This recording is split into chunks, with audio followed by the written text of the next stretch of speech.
This footage shows Amanda Williams vacationing with her fiancé Tirrell Edwards. Everyone who saw their videos thought they were as thick as thieves. They did everything together. Amanda had just opened her dream hair salon, and Tirrell was an ambitious hospital worker too, supporting his partner in everything she did. Online, they appeared holding hands, promising their undying love to each other and having fun at shows and parties. But y'all already know how deceiving social media can be. No one really posts their fights online or their moments of crippling doubt. Amanda had both. In October 2023, she had decided she would leave Tirrell, and when he gave her a final reason to do it, she ordered him to pack his things and leave her house. Amanda's daughter and baby granddaughter were inside the house when they heard shots coming from the master bedroom.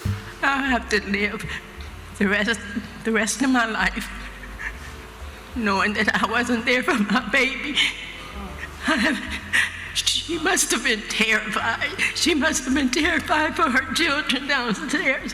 Tirrell ended Amanda's life in one final fit of manic jealousy. Do find the defendant, Tirrell Edwards, guilty of murder. And yet, he would never accept responsibility for it. And then she comes out to me, so I'm running around with her. I shot, man. I couldn't get my baby. Amanda's story is yet another tragic tale of DV and red flags ignored until it was too late. But would authorities understand this or side with the manipulative enemy? What happened to Amanda that fateful day, and where is Tirrell Edwards now? This is the tragic story of Amanda Williams. It was the early morning of October 9th, 2023, when strange noises were heard from this home on Sunset Drive in Warrensville Heights, Ohio. First, raised voices, then loud thumps, then 6 gene shots, loud and clear. Amanda's neighbors were terrified. They had to phone authorities immediately, they thought. But before they could grab their phones, someone else rang the Cuyahoga County Emergency Services. 41-year-old Tirrell Edwards sounded angry and frustrated, but not desperate. He said he just had to unalive his fiancée. He said he even tried to record the event as evidence, but she was in such a chaotic state of mind, she wouldn't let him. She comes back upstairs with the knife, so I record her again. She grabbed the phone out my hand while I'm trying to record and took the knife and poked the sling and pushed the sling on the phone. Then she slid the phone. Amanda Williams kept Tirrell hostage with a knife, Tirrell said, and when she marched toward him, he felt he had no other choice but to defend himself. And then she comes out to me, so I'm running around with her. I jump up on the bed, and when I jump up on the bed, she tried to come down on me with the knife, so I grabbed her gun from under the mattress. And she jumped her, she was trying to come out. I shot, man. I couldn't get my baby. I'm 58 pounds. Stop.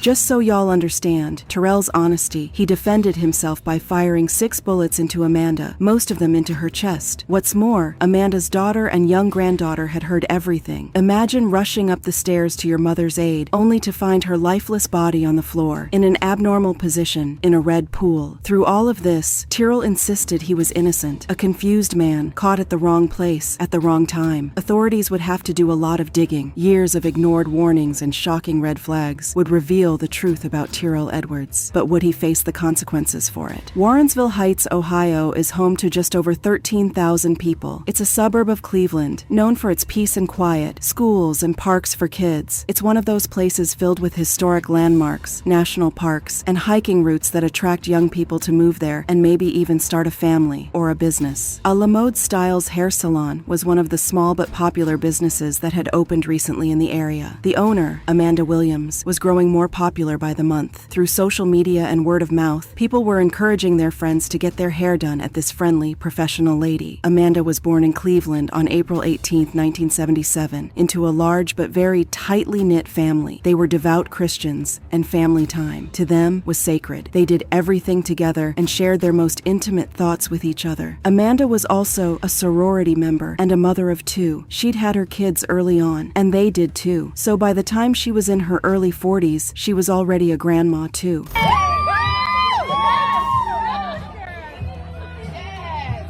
However, no one saw her as a grandma. She was still a young lady, and she filled everyone with a warm energy that made them smile the rest of that day. And yes, Amanda was a popular hairstylist at her Lamode Styles salon. Her salon and her social media were decorated with strong, positive messages. My mantra, let there be happiness in my soul and let me share it with the world. No days off. We either take care of family, business, or body. That's life. She was a big believer in working hard to make others happy. Her full-time job wasn't doing fixing other women's hair, but taking care of her loved ones and the ones she knew less intimately. Hairstyling for Amanda was another way of taking care of others, but when she wasn't doing that, she was taking care of her children, helping her parents around the house, or giving to the community in any way she could. And that was not all she encouraged others to do. Her life philosophy was that there's always room to grow, and everyone should strive to better themselves. So she posted messages on self-improvement and encouraged others to do what they were afraid to do. In 2023, Amanda launched her own salon, A La Mode Styles. She had worked in the industry for almost 3 decades, y'all. This was her dream come true. Finally, she could own her business and set her own schedule, and it was supposed to be smooth sailing from here on out. Everyone in Warrensville Heights knew her. She was one of the best hairstylists in town, maybe even in Cleveland if you asked some, so her business was in safe hands, or so she thought. Initially, the salon thrived. When 80% of all hair salons in the U.S. shut down within the first year and a half, Amanda's topped the charts. Every customer brought 5 more. They would tell their friends and co-workers, "This is the place to go. This lady will improve your style within the hour." Before long, Amanda even launched her own hair product line, which she would sell at the salon as well as online, and everyone who knew Amanda was certain she would do better and better over the years. Now, she was financially secure, her kids were all grown up, and she could focus on her dream. But few people knew what happened when Amanda was home alone with her partner of 6 years. 41-year-old Tirrell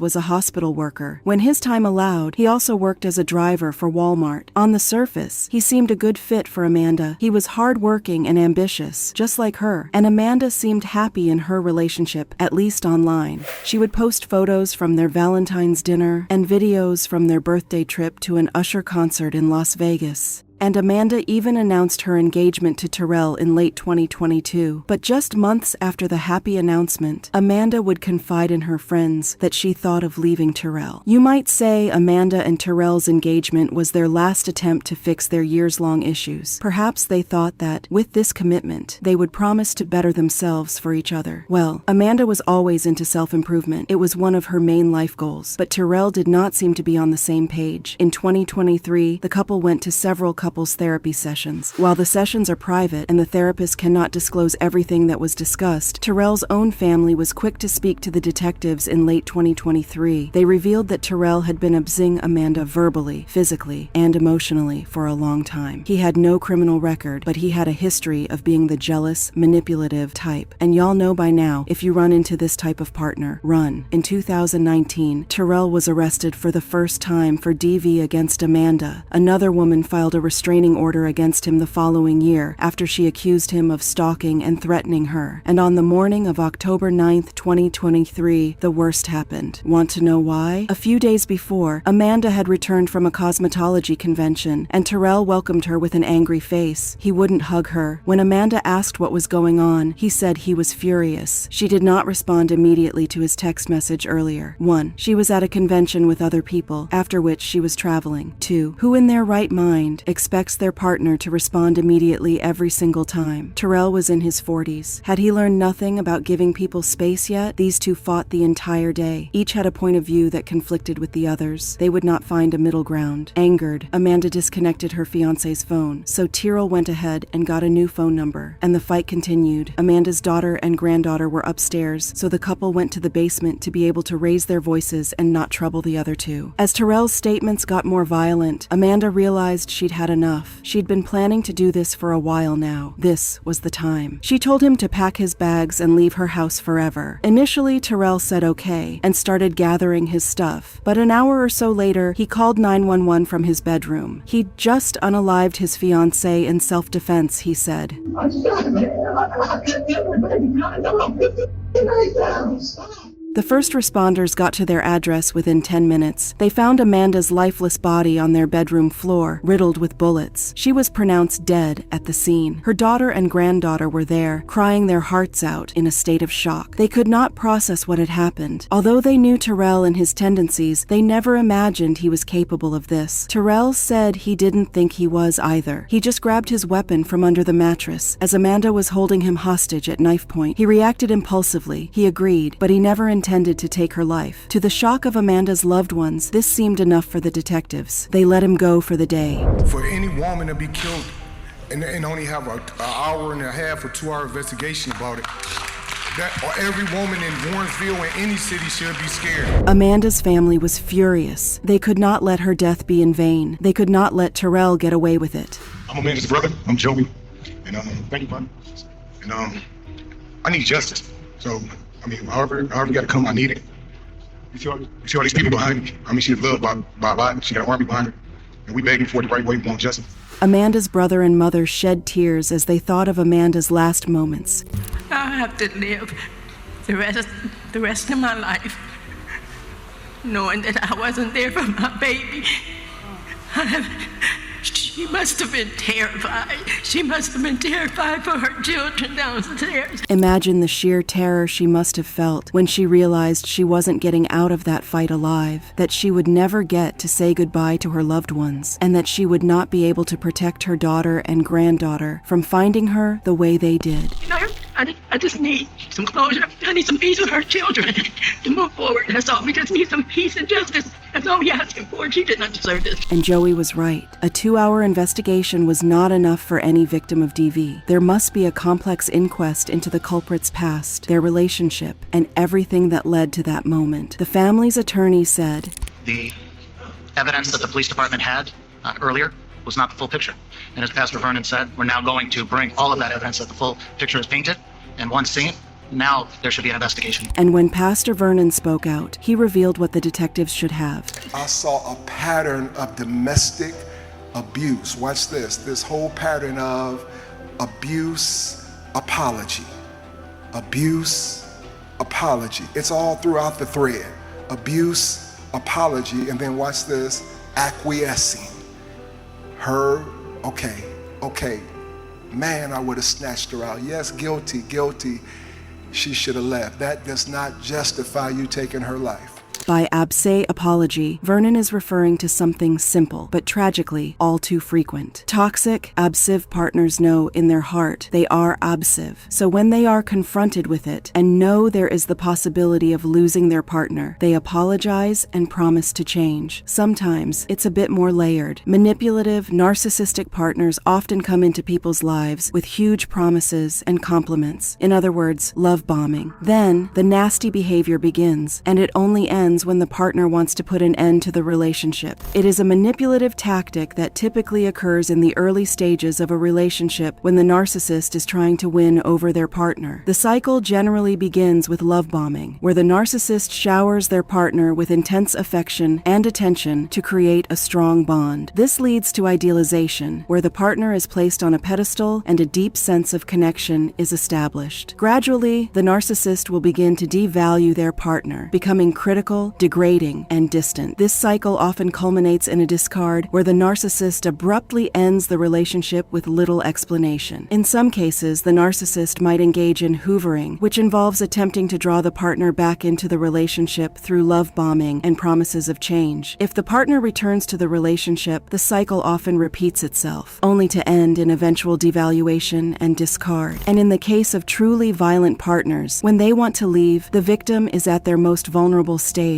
A fragile ego with a short temper just won't accept that they could lose her, so they will punish her for it. Amanda wanted to leave for a while, but she was afraid of Tirrell's reaction. Y'all, it's as tragic as triggering that she was right. Tirrell reacted to her breakup as she feared. A YouTube user wrote about this and gave a valuable piece of advice to anyone watching. Please stop indulging in these toxic relationships. All of the arguing and fighting back and forth. That's a clue. This isn't the one. That's not love. Get out as soon as it starts. Yeah, if fighting is the norm, and if the abse apology pattern repeats itself, it's time to go. 23 days after Amanda's death, the Warrensville Heights PD finally issued a press release. After an investigation into the facts by both the City of Warrensville Heights Police Department and the Cuyahoga County Prosecutor's Office on Thursday, November 2nd, 2023, information was presented to a grand jury. The grand jury voted in favor to issue an indictment in the case of the death of Amanda Amanda Williams. An arrest warrant was issued for Tirrell Edwards. On November 3, 2023, he was arrested on 1 count of aggravated murder, 2 counts of murder, 2 counts of felonious assault, and 1 count of DV. He was held on a bond of $1 million.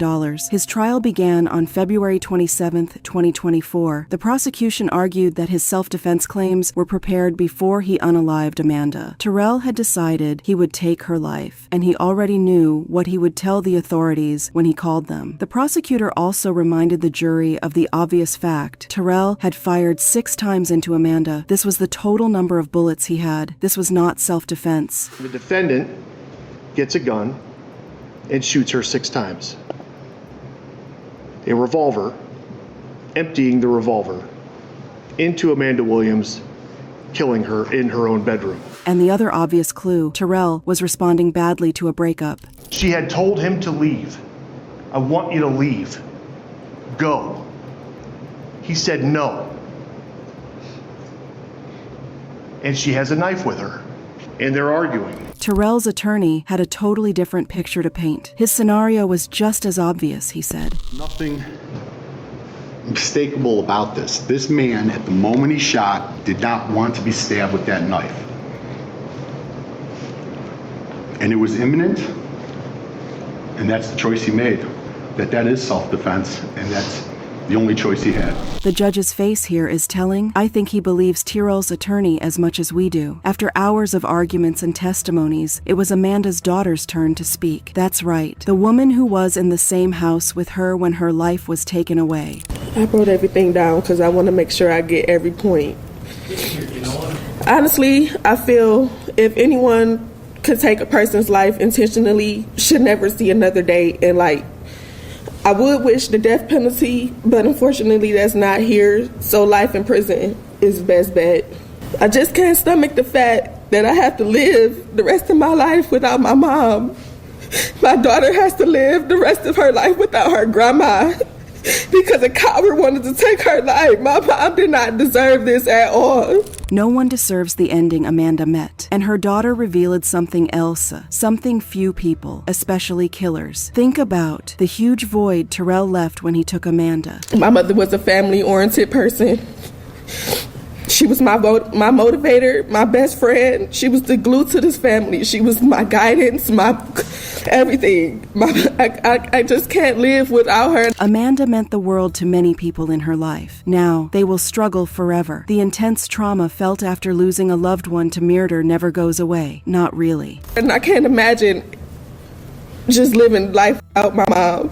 I can't never call my mom again and tell her I love her. I can't never call and tell her about my day, about how my daughter is doing, how she's growing up. I can't do that no more. He can do that. He can still call his mom. He can still call and check on her. They can all call and check and see how he's doing in jail. Her emotional statement went on for many minutes. Several people in the courtroom were crying. Amanda's other child, her son Tristan, said, with her being such a family-oriented person, holidays were very important. Now holidays just have an empty void without her being a light in the room. Finally, her brother Joey spoke too. He said, man, she was special. My sister did everything right in life. That's what made this case extra tragic for her loved ones. Amanda was a good person, focused on helping others and self-betterment. Why do bad things only seem to happen to good people? Amanda's family was already shattered. Now, they had to relive through the nightmare. Photos of the crime scene were shown in court. The prosecution described the graphic scene found by the first responders, and meanwhile, Tirrell sat there poker-faced, refusing to make eye contact with anyone. This was even more infuriating for Amanda's family. But at last, in March 2024, they got the justice they wanted.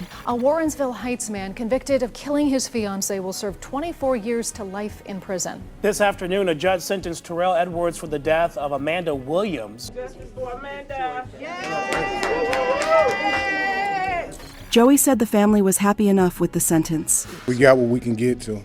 Yeah. We satisfied, we can go begin to heal. 24 years to life can easily become an entire life in prison, especially if the defendant refuses to show remorse for their actions or accept responsibility. If Tirrell continues to appeal his sentence and claim he was simply defending himself from a crazed fiancé with a knife, no parole board will let him leave. For now, people are safe from Tirrell. It's a bit sad, though, that it took weeks of outcry from Amanda's friends and family to get the investigation started. If that had not happened, Tirrell would still be free. day, possibly preying on other innocent people. What must happen for authorities to take DV more seriously? It's our responsibility to run when we see red flags, but we can never blame a victim for getting unalived by a monster. Good people like Amanda see the good in others too. They hope they will change for the better and trust them when they promise to change. People like Tirrell, on the other hand, must be stopped in their tracks before they commit the worst atrocities they can think of. How can we work together to prevent such tragic stories? Hey, thanks for tuning in, y'all. What are your thoughts on this heartbreaking case? Do you know other similar stories? Let me know in a comment, and before you leave, don't forget to like, subscribe, and hit that bell button. See you next time.